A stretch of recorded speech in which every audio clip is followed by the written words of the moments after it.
Hey, what's happening? My name is Larry Kimpel, and I just want to say that I love Jross-tv. That's right, y'all. Got my boy Larry in the house in St. Louis with Frankie Beverly and Maze. Yes, sir. Hey, Larry, man. Hey, I just watch y'all do sound check, man. I mean, dude, you be killing it. Oh, man, thank you. Say, so in order to get that type of skill, to that skill level, what did you have to do to prepare yourself, way back when? Man, I went through a lot of years of practice, as they call it, being in the woodshed, sitting in my room, practicing with records. One thing Stanley Clarke told me some time ago when he started out, he practiced everything that he couldn't play, and that's where you start.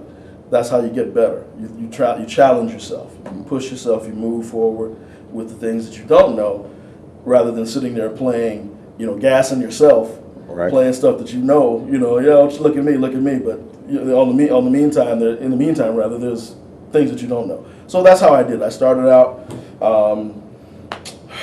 The first thing that I heard that made me decide that I wanted to be a bass player was the Superfly soundtrack with Brother Scott. I can't think of his first name now. Not Lucky Scott. That's the key. What's the cat's name? Oh, I can't think of it now. But anyway, all that Superfly stuff, it was just a dream. It was just a dream. So I was like, you know what? I want to do this. So I had a lot of help from my band director in high school, a guy by the name of George Hunter at Hirsch High School in Chicago. And he brought me up. He was a professional musician outside of school.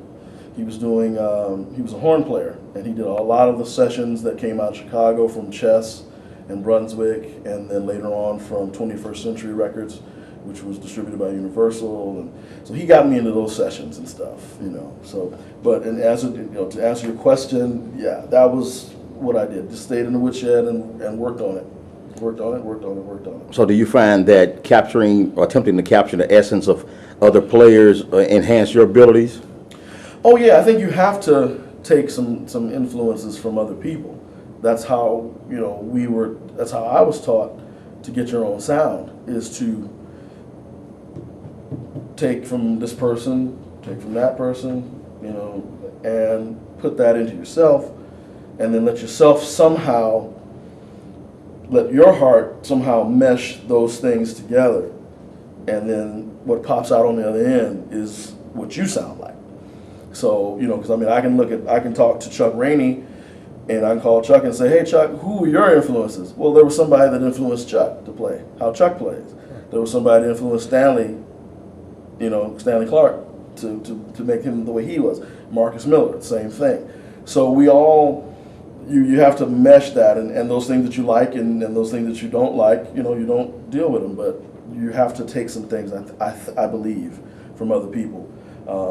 I don't think I've ever run into a guy that in the 30 plus years that I've been in the business that didn't have an influence. Right. That is just not done. You really have to listen to those that came before you and have a sense of history. I really think that's something that's very important. Know the history, know what happened before you, so that you don't repeat mistakes, but then you also pay homage to those things that came before you that were inspiring,